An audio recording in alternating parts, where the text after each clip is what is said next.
Nag-crave nga ako nung binebentang 10-3 siomai pero wala nga akong wrapper. Kaya samahan nyo nga akong gumawa pero bago ang lahat, hello peoples! Ako si Angge, isang domestic helper dito sa Hong Kong. Kung kailan nga paggabi, saka naman ako mag-crave ng siomai. Kaya naman dito sa may malinis na mangkok, naglagay nga ako dito ng 1 kalahating harina. Naglagay nga rin ako dito ng 2 kurot ng asin. At maglalagay din ako dito ng 1 cup na hot water. Syempre, imimix together natin to hanggang sa maging shaggy nga yung texture niya. Napakasimple nga naman ingredients ng molo wrapper at kung bibilhin mo nga ito ay medyo may kamahalan din at ilang piraso nga. Kung meron kang harina, asin at mainit na tubig sa bahay, no need na nga bumili at pwede mo na nga lang gawin. Anyways, kailangan mo nga masahin ito hanggang sa mag-smoothen. Around 10 minutes ko nga itong minasa hanggang sa maging smooth at hindi nga madikit sa kamay. After nga ng nakakapagod na pagmamasay, ito na nga magiging itsura niya at okay na nga to. Tatakpan nga lang natin to ng cling wrap at ire-rest nga ng 10 minutes to allow the gluten to relax. At much easier para sa atin mamaya kapag papanipisin na natin. Para sa siomai filling, meron nga ako ditong itlog, nangungulubot na carrots, tira-tirang sibuyas, 3 pirasong bawang, iling na baboy na sale nga sa Fusion. Syempre, tira-tirang spring onion. Masakit na yung kamay kong nagmasa kanina kaya naman nilabas ko na tong ating food processor. Tinatamad nga akong magyad-yad ngayon kaya naman pinagsama-sama ko na lahat itong mga ingredients natin dito sa ating food processor. Paikutin nga lang natin ito hanggang sa magpino nga lahat ng mga nilagay natin. Dito nga sa ating giniling, ilalagay ko na dito yung itlog at yung mga ingredients na giniling natin kanina sa food processor. Nag-add din ako dito ng konting sesame oil. Titimplahan ko rin ito ng asin at ng paminta. Tsaka naman natin to i-mix together hanggang sa mag-well combine at para pantay yung lasa. Ito ang recipe na to ay wag nyo nga questionin dahil nga ito yung ginaya ko dun sa mga nagtitinda nga dun sa may kanto. Nakakamiss din kasi yung mga parang binibili ko nung mga nag-aaral pa ako. Aminin natin na kahit nga mas madami yung carrots at harina dun sa may karne, ay napakasarap nga at sulit nga yung 10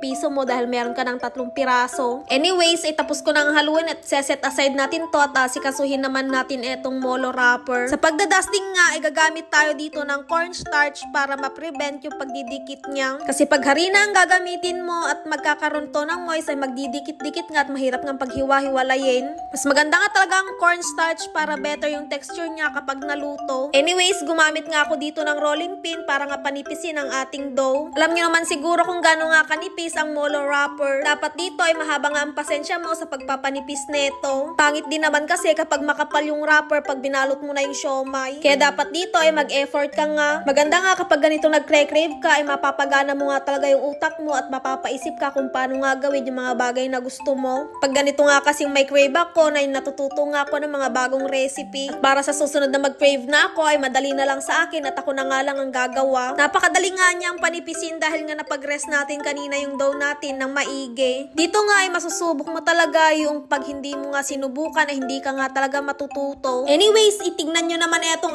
aking molo wrapper at okay na nga at manipis na nga. Kung okay na nga ako sa nipis niya, eto na nga lang ang gagamitin ko dahil wala nga kaming perfect circle at eto na lang panghuhulma ko. Natutuwa nga ako nung kinalabasan niya dahil para nga siya yung nabibili nga natin sa may market. Super nga at nag-enjoy nga ako dito at nakakatuwa nga at maganda nga yung kinalabasan ng ating molo wrapper. Alam nyo ba na kapag nga gusto mo yung ginagawa mo ay hindi mo mararamdaman yung pagod mo. Kapag willing ka nga matuto ay madali na lang para sa iyo yung akala mo ay mahirap. Kung hindi mo talaga susubukan na hindi ka nga talaga matututo. First time ko lang tong gagawin at kita nyo naman at nagawa ko nga ng maayos. Dahil alam ko nang gumawa nito at kapag gagawa nga rin ako ng dumplings na mga amo ko ay hindi na nga ako bibili ng wrapper. Dahil nga sa 1 kalahating cup ng harina ay madami ka na nga magagawa. Pero kung ayaw mo naman magpasikat sa amo mo at tamad kang tao ay mas better na lang na bumili ka. Kasi baka may mag-comment na naman dito na sobrang nakakapagod ang paggawa niyan. So ang vlog na to ay sa mga willing nga lang matuto. At syempre sa mga taong nga masisipag. Is matapos nga mahabang bakbakan dito sa ating molo wrapper ay nakagawa na nga ako at tapos na nga. Hindi ko na nga nabilang kung ilang piraso nga yung nagawa natin pero tingnan nyo at napakadami nga. Hindi nga natin to magagamit lahat kaya naman yung iba ilalagay ko nga dito sa may ziplock at i-store ko nga to sa may freezer. Magagamit nga natin ito sa susunod na may gagawin nga tayo kagaya ng dumplings. Dahil paggabi na nga ay nagmadali na din ako at nagbalot na nga rin ako nung siomai ko.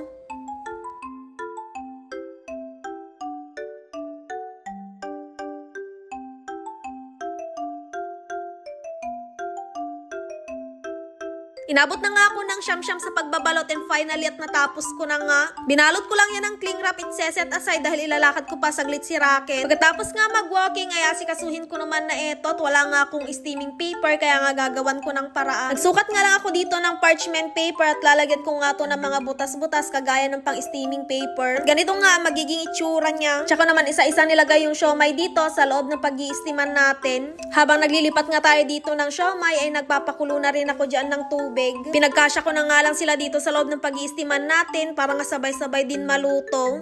Pagkatapos nun ay lalagay na natin dito at antayin nga maluto lahat at after nga nung ilang minuto ay ganito nga yung itsura. Wala nga akong garlic, walang chili oil kaya naman gagawan ko ng paraan yung aking sausawan. Naglagay ako dito ng chili soy sauce at nagdagdag nga rin ako ng toyo. Tsaka ako nun siya pipigaan netong kalamansi. Syempre kulang nga yung anghang ng chili soy natin kaya naman nag-add pa ako dito ng sili. Pagkaluto nga at gutom na ako kaya naman plinating ko na kaagad. Pagkatapos mag-plating at mag-picture taking ay kakain naman na tayo. Takam na nga ako dito kaya naman hindi ko na pinatagal at sumubo na nga ako. Nakakatuwa nga at nakuha ko nga yung lasa na gusto ko at yung parang binibili ko nga dati nung nag-aaral pa ako. Eto talaga yung siomay na nakasanayan ko kumpara nga dito yung siomay dito sa Hong Kong. Dahil nga marunong na tayong gumawa ng wrapper baka mapadalas na ang pagkain ko ng siomay. At dito ko na nga puputulin tong vlog ko. Yun lang muna for today's video. Thank you for watching. Bye! Wait lang! Gusto mo ba ng Gcash? Sa comment section yung link.